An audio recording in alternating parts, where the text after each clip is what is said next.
Hello everyone, welcome back to my channel. कैसे हो आप सभी? आई एम श्योर कि आप सभी लोग ठीक होंगे। तो चलिए हम लोग आज का वीडियो स्टार्ट करते हैं।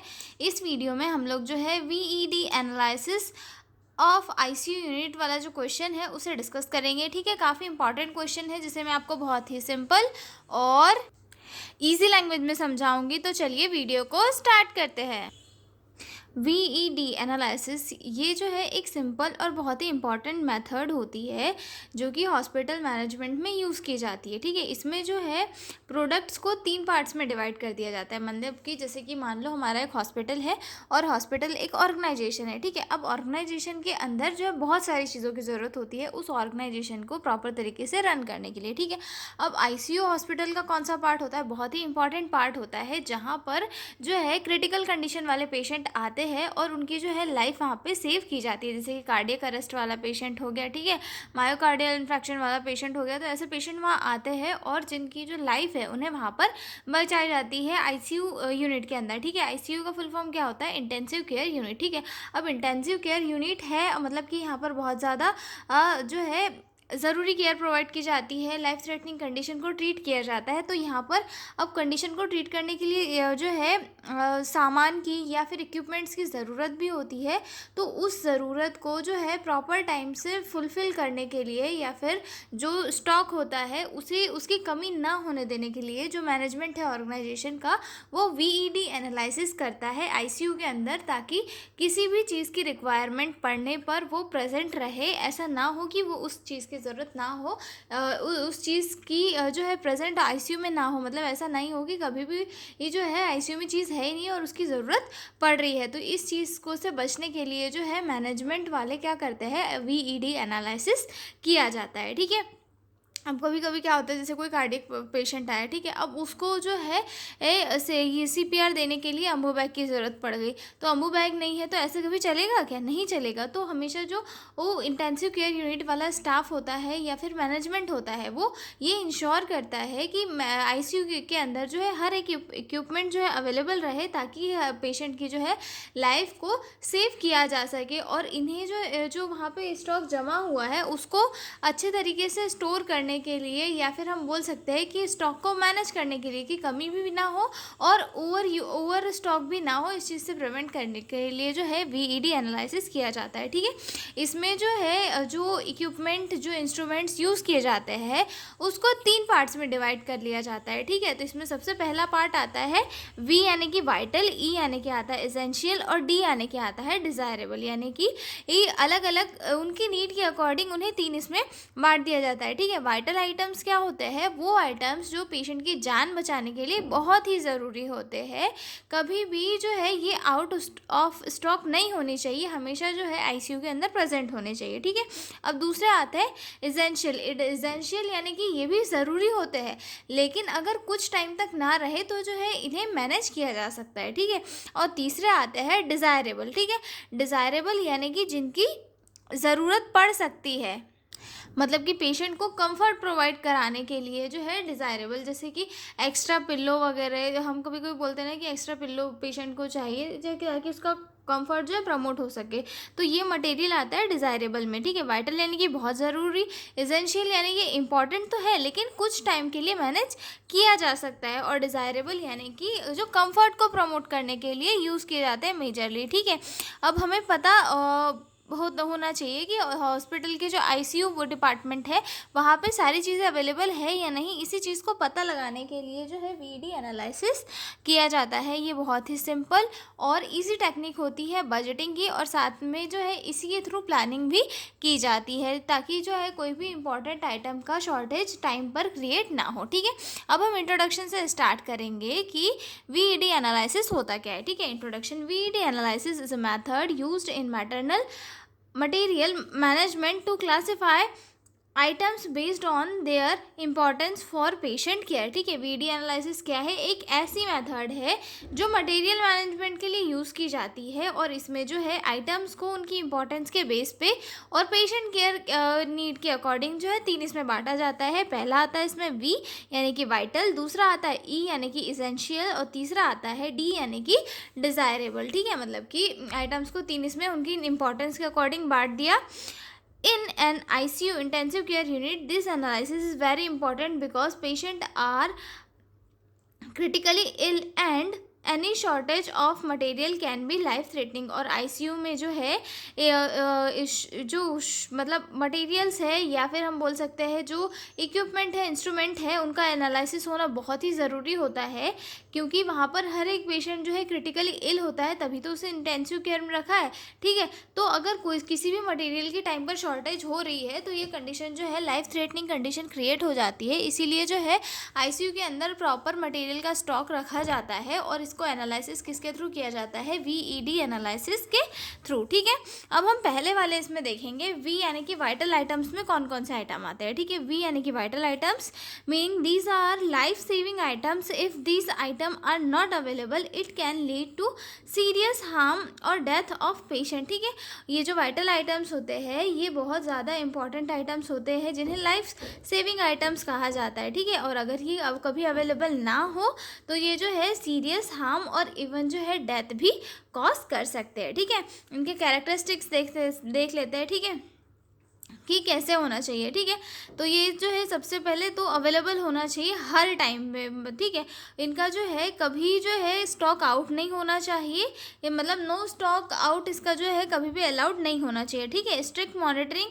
एंड कंट्रोल रिक्वायर्ड, और इसमें जो है स्ट्रिक्ट मॉनिटरिंग एंड कंट्रोल जो है इसमें रिक्वायर्ड होता है। ठीक है, इमरजेंसी यूज़ आइटम ये एक टाइप के होते हैं। अब हम कुछ वाइटल आइटम्स के एग्जाम्पल देखते हैं, जैसे कि एग्जाम्पल इन आईसीयू। आईसीयू के अंदर कौन कौन से एग्जाम्पल होते हैं, तो इसमें सबसे पहला आता है ऑक्सीजन सप्लाई सिस्टम। ये बहुत ही इंपॉर्टेंट होता है क्योंकि बहुत सारे पेशेंट जो है वो वेंटिलेटर पर रहते हैं जिन्हें ऑक्सीजन की नीड होती है, तो ऑक्सीजन का जो सप्लाई सिस्टम है वो कभी भी ब्रेक नहीं होना चाहिए, हमेशा जो है ये अवेलेबल होना चाहिए। ठीक है, वेंटिलेटर एंड वेंटिलेटर सर्किट्स। ठीक है, वेंटिलेटर और वेंटिलेटर सर्किट्स भी जो है बहुत ज़रूरी होते हैं। ठीक है, इमरजेंसी ड्रग जैसे कि एड्रेनलिन और एट्रोपिन। ओके, उसके बाद आता है डिफिब्रिलेटर और आईवी फ्लूइड जैसे कि एनएस और आरएल और कार्डियक मॉनिटर।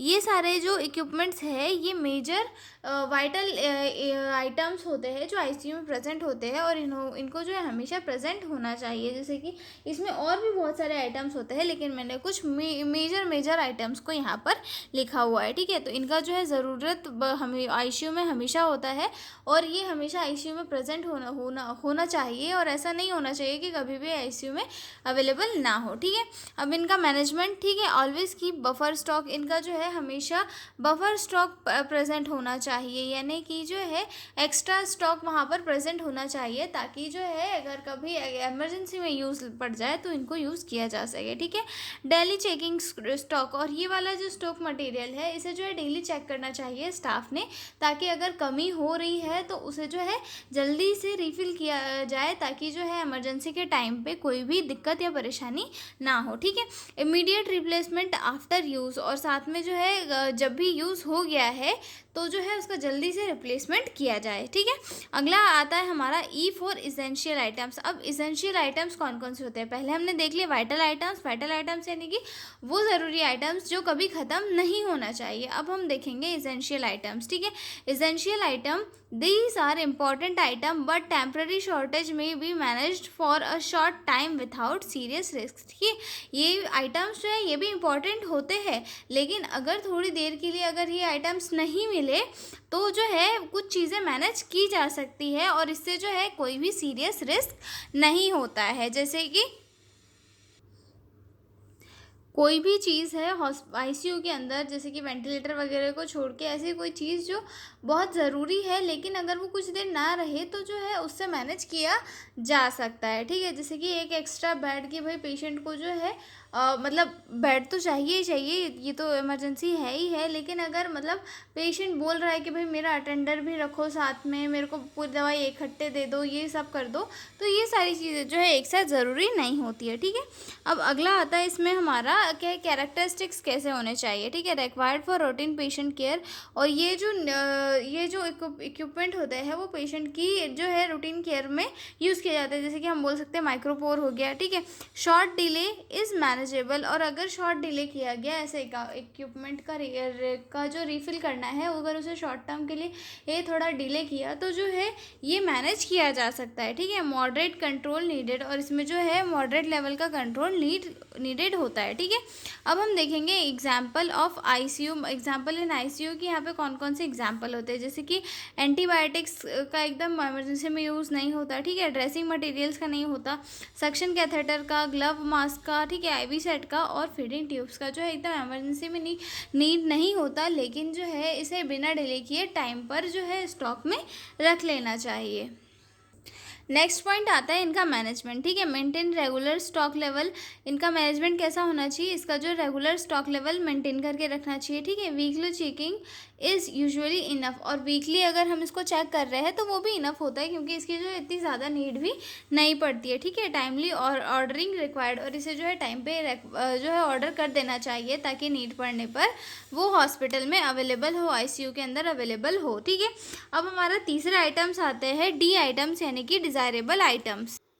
डिज़ायरेबल यानी कि एक कंफर्ट के लिए या फिर सपोर्ट के लिए ऐसे आइटम्स जो पेशेंट को सपोर्ट और कंफर्ट देते हो, लेकिन जो है इनकी इमीडिएट पेशेंट केयर में कोई भी नीड नहीं होती है, ठीक है। These are less important item, these absence does not affect immediate patient care, ठीक है। अब इनके कैरेक्टरिस्टिक्स कैसे होते हैं, तो इन्हें जो है कंफर्ट और सपोर्टिव केयर के लिए यूज़ किया जाता है, ठीक है, और इमरजेंसी में इनकी कोई भी नीड नहीं होती है, और इन्हें जो है लो प्रायोरिटी के ऊपर रखा जाता है, मतलब ज़रूरत तो होती है लेकिन इतनी इमरजेंसी में ज़रूरत इनकी नहीं होती, ठीक है। एग्जाम्पल इन आईसीयू की, आईसीयू में कौन कौन से एग्जाम्पल है, तो इसमें सबसे पहला आता है एक्स्ट्रा लिनन। अब एक्स्ट्रा लिनन की तो आईसीयू में ज़रूरत नहीं होती है, लेकिन सपोर्ट के लिए हम लोग रखते हैं, ठीक है। एयर फ्रेशनर्स की भी नीड नहीं होती है, लेकिन जो है थोड़ा दवाई गोली की जो महक रहती है उसके बीच में अगर थोड़ा सा रूम फ्रेशनर मिल जाए तो जो है हॉस्पिटल स्टाफ का भी थोड़ा दिमाग सही रहता है और पेशेंट्स का भी, ठीक है। नॉन एसेंशियल फर्नीचर, और मतलब कि एक्स्ट्रा फर्नीचर वगैरह भी, ठीक है। सम सपोर्टिव इक्विपमेंट्स, अगर और कुछ सपोर्टिव इक्विपमेंट्स इसके अंदर आते हैं, ठीक है। अब उसके बाद आता है हमारा मैनेजमेंट की, इन इक्विपमेंट को मैनेज कैसे किया जाता है, ठीक है। कैन बी ऑर्डर्ड ओकेशनली, और इनको जो है कैसे ऑर्डर किया जाता है ओकेशनली, कि भाई इकट्ठा बहुत सारा सामान आ रहा है तो ये भी इसी के साथ आ जाएगा, ठीक है। No need for strict control, और यहाँ पर इनके ऊपर जो है कोई भी स्ट्रिक्ट कंट्रोल की कोई भी ज़रूरत नहीं होती है, ठीक है। लो स्टॉक प्रियोरिटी, और इन्हें जो है हमेशा लो स्टॉक में रखा जाता है ताकि इनका जो एक्सेस अमाउंट है वो ना हो, या फिर प्रोडक्ट जो है वो वेस्ट ना हो जाए, ठीक है। अब हम देखेंगे इंपॉर्टेंस ऑफ वीईडी एनालिसिस, क्या क्या इंपॉर्टेंस है। तो इंश्योर कंटिन्यूस पेशेंट केयर, ये क्या इंश्योर करता है कि जो क्रिटिकली इल पेशेंट है या फिर ऐसा पेशेंट जो लाइफ थ्रेटनिंग कंडीशन में है तो उसे जो है जल्दी से कंटिन्यूस केयर मिलते रहे, ठीक है। प्रिवेंट्स इमरजेंसी शॉर्टेज, और अगर इमरजेंसी में कोई घटना घटित हो गई है तो वो जो है इमरजेंसी के टाइम पे उस घटना को उससे जो है निजात दिलाने के लिए, या फिर हम बोल सकते हैं कि शॉर्टेज से बचने के लिए जो है वीडी एनालिसिस बहुत ही इंपॉर्टेंट होता है, ठीक है। Help in proper planning and budgeting, ठीक है। अब इक्विपमेंट को तीन इसमें उनके कैरेक्टरिस्टिक्स के अकॉर्डिंग बांटा जाता है, तो उनकी जो हम बोल सकते हैं कि प्लानिंग है वो भी सही से बनती है कि भाई कौन सा वाइटल है, कौन सा एसेंशियल है और कौन सा डिज़ायरेबल है, ठीक है। Improve efficiency of nursing management, और इसी के साथ क्या होता है कि नर्सिंग मैनेजमेंट की जो एफिशिएंसी है वो भी काफ़ी इम्प्रूव हो जाती है, क्योंकि इसमें सही चीज़ें हमेशा सही क्वांटिटी में आती है, ठीक है। तो ये क्वेश्चन हमारा यहीं पर होता है कंप्लीट। अब हम मिलेंगे अगले वीडियो में एक नए क्वेश्चन के साथ, तब तक आप लोग बने रहिए मेरे साथ। और अगर आपको PDF नोट्स की रिक्वायरमेंट हो तो डिस्क्रिप्शन में मेरा मेल दिया हुआ है, आप उस पर कॉन्टैक्ट करके PDF नोट्स ले सकते हो। तो मिलते हैं अगले वीडियो में, तब तक के लिए बाय बाय।